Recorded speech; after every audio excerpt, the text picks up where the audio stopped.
Hola, buenas tardes, mi nombre es Sofía Marrón. Mi nombre es Alejandra Castro. Hola, yo soy Alexa Alfaro y nos encontramos con Elsa Miranda. Un gusto, maestra Elsa. Pues estamos aquí para hablar un poco sobre los recursos humanos y cómo se manejan las empresas con ello. Cuéntanos un poco, maestra Elsa, en qué empresa trabaja, dónde está localizada y un poco sobre la historia de la empresa. Ok, actualmente trabajo en la empresa Intuitive, está localizada aquí en Mexicali, por el Boulevard Carranza, en recursos humanos.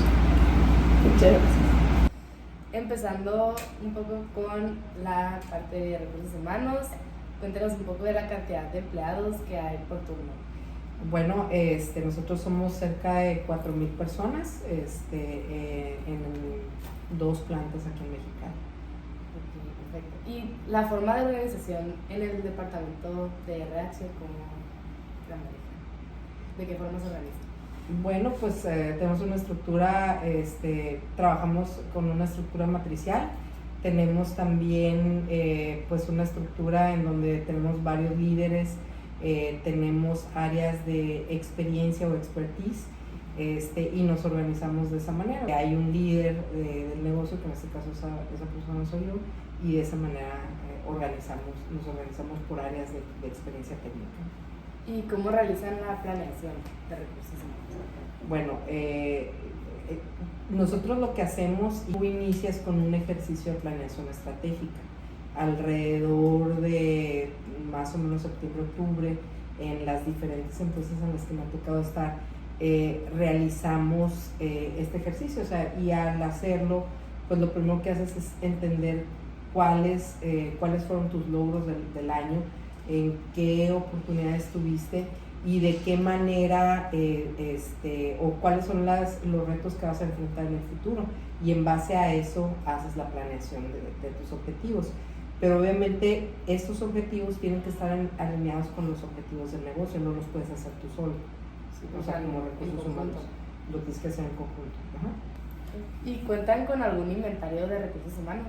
Bueno, contamos con bases de datos en donde almacenamos los datos más importantes de nuestra gente. Eso se hace en cualquier empresa. Cualquier empresa almacena datos, desde datos personales, como la historia, como la asistencia, como las habilidades que posee cada una de las personas con las que se trabaja. Bueno, continuando con las preguntas, si poseen algunas descripciones de puestos. Sí, de hecho, contar con las descripciones de puestos es la base para muchos de los sistemas con los que trabajamos. ¿Por qué? Porque si una persona no tiene claridad de hacia dónde va, o qué es lo que se espera, o qué es lo que tiene que hacer, pues puede no desempeñar como tú estás esperando. Entonces la descripción de puestos es necesaria, y además que para las empresas que tienen certificaciones es indispensable, que cada uno conozca lo que se espera del desempeño de su trabajo. ¿Y cuáles son las fuentes de reclutamiento que utilizan? Pues bien variadas, pero yo creo que la principal, sobre todo, es la recomendación. Si tú inviertes en la experiencia del empleado, pues es importante de alguna manera que te recomienden tu empresa, porque eso es lo que te va a garantizar que siempre tengas personas interesadas en venir a trabajar contigo, porque la intención no es nada más buscar al que está buscando trabajo, sino al que no está buscando, poder llegar con él. ¿Y es fácil o es difícil el reclutamiento? Todo depende de la posición. Hay posiciones que son más complicadas de reclutar que otras por el nivel de experiencia, entonces todo depende del nivel de experiencia, y ahí se basa la complejidad del reclutamiento. Entonces, normalmente para reclutar, antes de empezar a reclutar, habiendo pasado por reclutamiento también, lo más importante es que te sientes con la persona que va a contratar, o el gerente contratante, para entender cuáles son las necesidades del puesto, para entender cuáles son las habilidades que requieres, y ponerte de acuerdo de qué tipo de experiencia necesitan, y de esa manera plantear tu estrategia de reclutamiento. Pero depende de la posición. Hay posiciones que son menos complicadas de reclutar que otras, ¿no? Gracias. ¿Y qué métodos de selección usan? Bueno, hay diferentes métodos. A lo largo de mi carrera me ha tocado usar diferentes métodos. El tradicional es cuando tienes la entrevista 1 a 1. En la entrevista, pues, la intención es que tú puedas evaluar la experiencia del candidato, pero también que tú veas qué tanto ese candidato va a tener un buen fit para la organización, o sea, qué tanto se va a adaptar a la cultura de tu organización. Ese es el tradicional. Me ha tocado tener las entrevistas de panel. La que a mí se me hizo más interesante es una que le llaman Assessment Center. Esa Assessment Center lo que hace es que tiene 3 metodologías. La primera es la entrevista tradicional, la segunda es que le dan un caso para resolver y presentar su propuesta de solución, y la tercera es que los llaman a trabajar en equipo. O sea, todas las personas que van a ser candidatos a esa posición les dan una actividad para ver también cómo interactúan en el equipo. Entonces son algunas de las que me ha tocado ver. ¿Cuál es el proceso de inducción que se usa para las campañas? El proceso de inducción el proceso de integrar a un nuevo empleado se parte en 2 partes.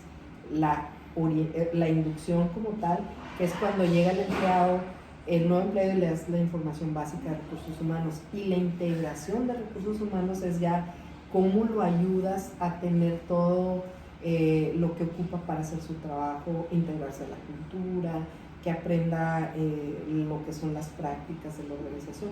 Entonces eso es cómo lo haces, ¿no? ¿Y cuánto dura más o menos ese periodo de capacitación? Varía mucho, o sea, me ha tocado ver diferentes procesos, puede ser de un día, puede ser de 3 días, puede ser de 5 días, dependiendo del tipo de organización en la que estás, de los requerimientos técnicos y pues lo que como compañía se decida hacer, ¿no? ¿Y cuáles son algunos de esos métodos para ayudar a los nuevos? Por ejemplo, me ha tocado ver en organizaciones en donde si vas a hablar de cultura, en vez de pararte a platicarle de lo que es la cultura, les pones un ejercicio y los haces que jugando hagan la reflexión de por qué es importante la cultura. Entonces siempre utilizando la metodología de que el adulto aprende más de lo que hace que de lo que le platicas. Entonces eso es lo que hacemos, ¿no? ¿Y qué estrategias de evaluación tienen? Una es qué tanto aprendió y otra es qué tanto se siente conforme o comprometido con lo que estás tratando de hacer. Motivamos a los líderes para que no se esperen cada 6 meses en hablarle y decirle a la persona las oportunidades que tienen en cuanto a su desempeño, sino que les des la oportunidad de que si hay algo que necesita cambiar, pues tenga oportunidad y no llegue a la evaluación con una sorpresa que todos tuvimos. Sí. ¿Cuentan con algún tipo de programa especial de compensación o beneficios?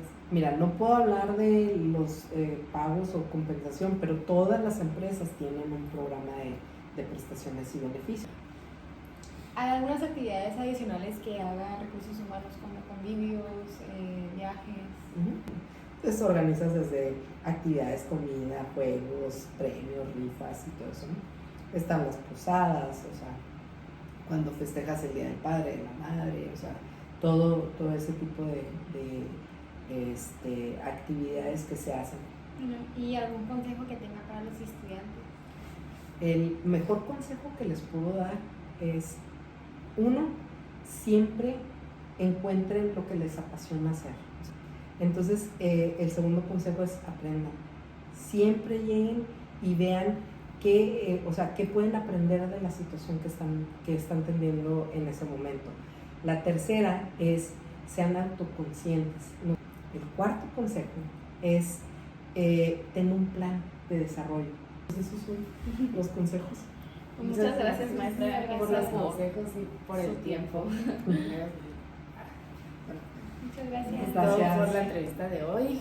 Espero que tengan un muy bonito día y gracias por ofrecernos la información, los consejos.